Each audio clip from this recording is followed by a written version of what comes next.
Kung iano ko siya. Seryoso nga. Oo. Kaya ikaw na lang Seryoso nga siya. ikaw na lang ang mag-message sa kanya. Nagsasabi. Ha?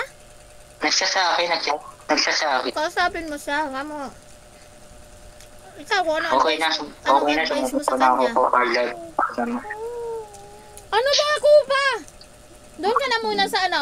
Nako, may kausap ako. May kausap yung mami mo. Doon ka na. Doon ka muna, pabibigyan kita mamaya. Bawal dito, record kami. Bawal yung ano, boses mo. Pinakain ko.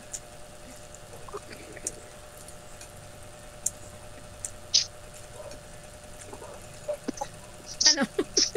Ikaw na makausap din eh. Ikaw na makausap din eh. Ikaw na makausap. Ikaw na. Makikisali na naman. Mamay! Sumbong kita.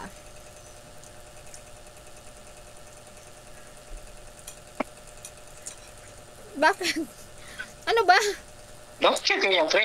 Ha? Bakit ka ganyan? Bakit ka ganyan, pre? Lalagit ka. Ito sinano ka na naman.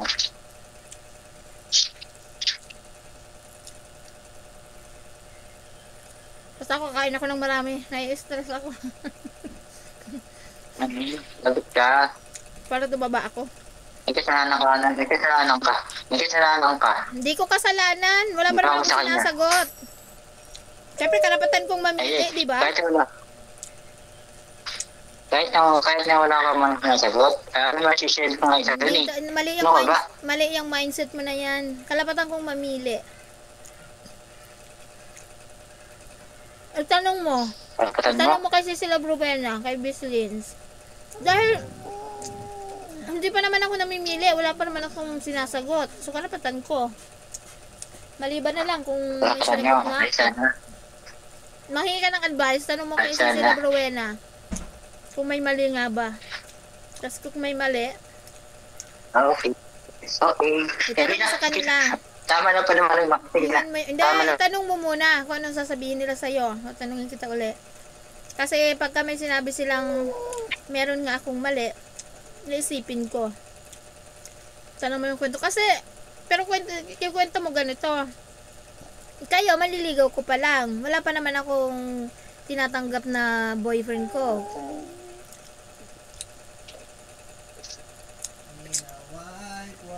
So, kahit sinong gustuhin kong manligaw sa akin, bibigyan ko ng chance. Kasi ang usapan dito, ko nagdag na yung kanin ko. Ang usapan dito, yung makakasama ko habang buhay. Yung makakagawa ng clue na hinihingi ko. Kasi wala pang nakakagawa ng clue. Alam kong mabait kayo, mapagmahal. Pero yung hinihingi ko kay Lord na clue, wala pang nakakagawa. Malay mo si number 5, siya ang makagawa. Diba, maliwanag naman yung usapan natin na yon. Naghahanap ako ng clue, hindi yung... Kasi, ang usapan dito yung...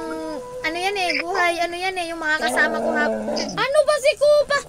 Nakikisali na naman eh. Hindi na naman naiintindihan kahit anong sabihin mo kasi wala kang boses. Kahul-kahul lang yung sayo. Ang usapan dito, yung makakasama ko kasi yan habang buhay. Siyempre pagka sinagot ko, boyfriend na kita. Ang usapan na namin next, yung pagpapakasal, yung plano ko, anong balak namin sa buhay namin.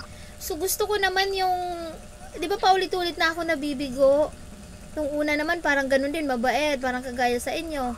Pero iniiwan din naman ako. So, hinahanap ko talaga yung clue na kailangan ko. Kasi kung sa mahal ko naman kayo, mababait kayo eh. Andun na yun eh. Pero yung clue na hinihingi ko kayo, hindi nyo kasi nagagawa eh. Tapos susuko siya. Tapos Ano kaya? Ano kaya? Kasalanan. Okay lang kung susuko siya kasi karapatan naman niyang sumuko, di ba? Hindi naman natin siya pwedeng pigilan. Pero para sa akin, kung talagang mahal mo yung isang tao, ipaglalaban mo. hanggat wala pang napipili ito. Papakita mo kung gaano mo siya kamahal. You need to prove yourself. Kaya baka kulang. Ibig sabihin, kaya hindi ka pa tinatanggap, baka mayroon pang kulang. Kailangan mong gawin. Meron ka pang gusto, kailangan ka ganun pala. Ganun pala yung hinahanap mo. Ganun pala yung hinahanap mo. Oh, ganun Okay. yun eh. Kasi pag mahal mo ang isang tao, iiwanan mo ba to? Wala pa naman akong sinasagot. Oo, marami nanliligaw. Natural. Hindi naman ako ganung kapangit siguro para hindi ligawan. Nababaitan sila sa akin. So, hindi lang naman kayo ang may karapatan maging boyfriend ko, di ba? Sila din naman may karapatan hanggat wala pang sinasagot. Okay.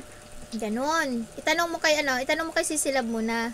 Sisilab Rowena, kay Bislin, sa mga ano nyo, manghingi ka ng opinion kung ano nga ba, bakit ganon. Bakit ganon ka mo si Jocelyn, ganon.